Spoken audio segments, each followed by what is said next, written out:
AI के माध्यम से, जो सोशल मीडिया के माध्यम से जितना क्राइम हो रहा है, उसके लिए आज हमने कार्यशाला रखी है। उसके स्पेशलिस्टों को यहाँ बुलाया हुआ है, जो अभी बराबर रूम में चल रही है। मेरा मानना है कि जब हमारी जितनी भी हमारे सदस्य हैं, उपाध्यक्ष हैं या हम भी हैं, वहाँ से कुछ ऐसी नई चीज़ें हमें ज़रूर मिलेंगी कि जिसको हम आगे अगर बढ़ाएँगे, तो उसमें हम कुछ सुधार कर सकते हैं, कुछ उसको जो ये इस तरह का क्राइम है, इसको रोकने की हम कोशिश कर सकते हैं और लोगों को अवेयर करके, तो इसलिए आज हमने यहाँ कार्यशाला रखी।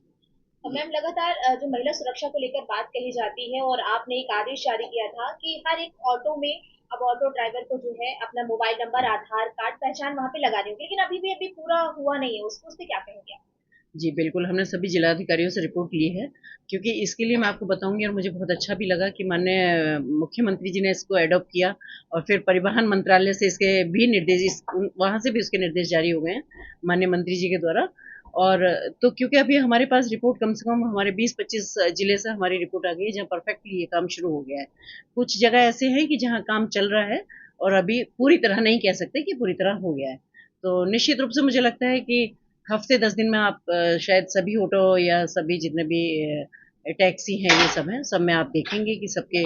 ड्राइवर का नाम, ड्राइवर का फ़ोन नंबर और ड्राइवर की आईडी सभी में आपको निश्चित रूप से करूँ। तो हम हर दिन आप देख रहे हैं कि हम कुछ ना कुछ ऐसा प्रयास करते रहते हैं और वो सिर्फ़ इस आधार पे क्योंकि हमारे पास केस आते हैं, जिनकी हम सुनवाई करते हैं। तो हम मुझे लगता है कि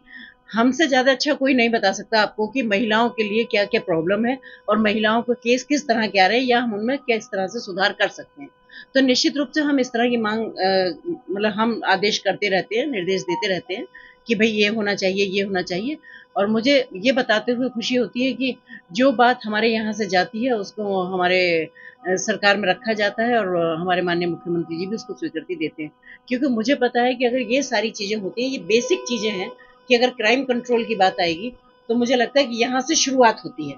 और जैसा अभी मैंने लास्ट दिखाया कि आपको एआई के माध्यम से जो हमारी यहाँ वर्कशॉप हो रही है उसके उससे, तो मुझे लगता है कि जब हम अगर इन पे हम प्रॉपर एक बार हम उत्तर प्रदेश में काम करके ले जाएंगे, तो जो हमारा क्राइम रेट है वो भी बहुत कम होगा। और कम से कम इस तरह की तो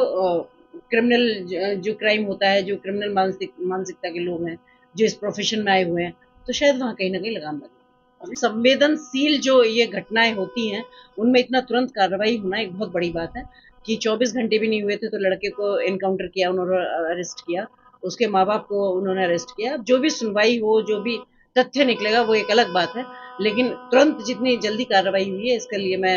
माननीय मुख्यमंत्री जी का आभार व्यक्त करती हूँ। इस वक़्त जितना महिलाओं की सुरक्षा पे काम किया जा रहा है, उसमें इससे ज़्यादा इससे पहले कभी नहीं किया गया। चाहे वो महिलाओं की सुरक्षा को लेके है, चाहे महिलाओं के स्वास्थ्य को लेके है और चाहे उनको आत्मनिर्भर बनाने पे। लेकिन मैं जहाँ तक क्राइम की बात है तो मैं उस पे ज़रूर कहना चाहूँगी कि जो ये क्राइम है, ये देखिए घरों में होने वाला क्राइम है और घरों में होने वाले क्राइम को ना तो महिला आयोग रोक सकता है और ना सरकार रोक सकती है। तो मुझे लगता है कि इसके लिए खुद को अवेयर होना पड़ेगा और अवेयर खुद को तो होना ही पड़ेगा। मुझे लगता है जैसे पहले होता था कि थोड़ा बहुत कम से कम अड़ोस-पड़ोस की जागरूकता भी रखें और अड़ोस-पड़ोस में भी थोड़ा-सा रखें हस्तक्षेप, मिलना-जुलना, लोगों के साथ आना-जाना। तो मुझे लगे इन चीज़ों से भी हम शायद बहुत सारा क्राइम कंट्रोल कर सकते हैं। मैं ये चाहूँगा महिला आयोग जगह-जगह वर्कशॉप खोल दी जाए, स्कूल कॉलेज से कर दी जाए, महिला को एक वो कर दिया जाए, तो कैसा आपने मैं आपको बताना चाहूँगी कि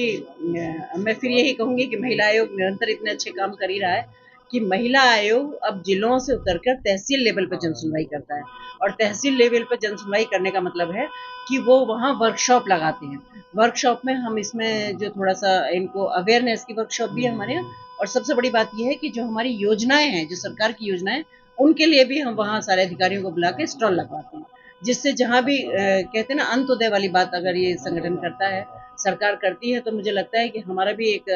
दृढ़ निश्चय है ये कि जब तक अंत में बैठी हुई महिला का अंत्योदय नहीं हो जाएगा, तब तक हम चैन से नहीं बैठेंगे, ये हमारा दृढ़ संकल्प है। तो इसी को लेके हम तहसील लेवल पे जब सुनवाई करते हैं, तो वहीं उनके लिए हम जितनी भी सरकारी योजना है, हम उनका भी पूर्ण होता है।